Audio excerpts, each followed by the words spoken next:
Ah là là, le toujours jeune Elvis Costello. Bon, bonjour Olivia. Bonjour Thierry. Bon, alors je crois que vous êtes contente. Le Grand Prix de l'Académie française a récompensé... Adrien Bosque pour Constellation chez Stock. Adrien Bosque est un jeune homme de 27 ans, un jeune homme pressé, talentueux, éditeur. C'est lui qui éditait le recueil de lettres dont je vous parlais mardi et qui a écrit ce premier roman formidable sur l'avion dans lequel s'est écrasé Marcel Cerdan. Très bon prix, j'en suis ravie. Allez, on fait place maintenant à Laura Kashishke. Enfin. Oui, enfin, ça fait 3 semaines au moins que je vais vous parler de Laura Kashishke. Parce que très souvent, on me dit « Oh, je sais pas quoi lire ». Bon, alors, quand on sait pas quoi lire, d'abord, on va chez son libraire, parce que le libraire, il sait vous dire quoi lire.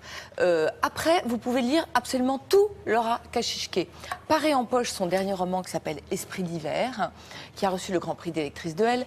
Un roman absolument formidable qui va bientôt être de saison, puisque ça se passe le jour de Noël. Une mère et sa fille ado, elle prépare le repas, le père est parti chercher la famille en voiture, et puis il y a une tempête de neige, et tout d'un coup, tout va se désagréger, l'inattendu s'invite, le danger s'invite, il y a une menace qui plane sur cette espèce de couple mère-fille dont on ne connaît pas exactement la nature.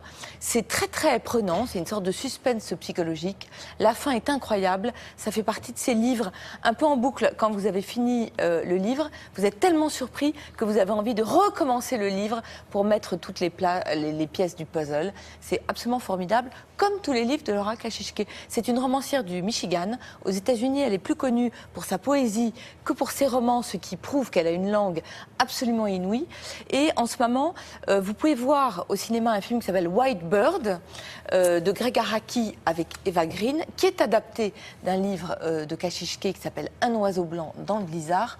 Vous pouvez tous les acheter, soit en poche, soit chez Christian Bourgois. Il n'y en a pas un seul qui est décevant.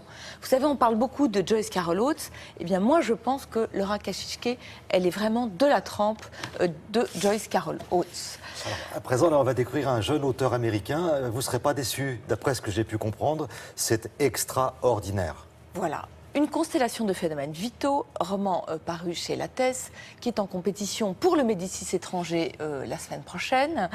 Et c'est un énorme roman, comme un roman russe, vraiment presque, on a l'impression de lire presque un classique écrit par un jeune homme de 27 ans américain.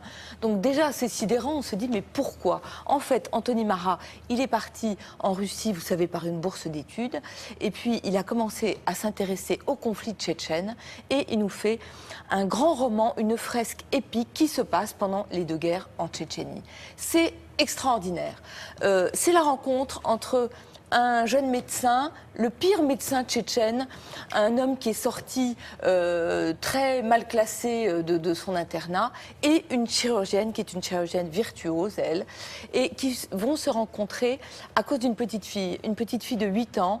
Un jour, son père est emmené par les soldats russes, on ne sait pas s'il va revenir ou pas, sa maison est brûlée, et cette petite fille se retrouve absolument seule au monde, avec son voisin qui est le pire médecin tchétchène et qui va l'emmener dans un hôpital parce qu'il va penser qu'elle est à l'abri auprès d'une chirurgienne qui est d'origine russe.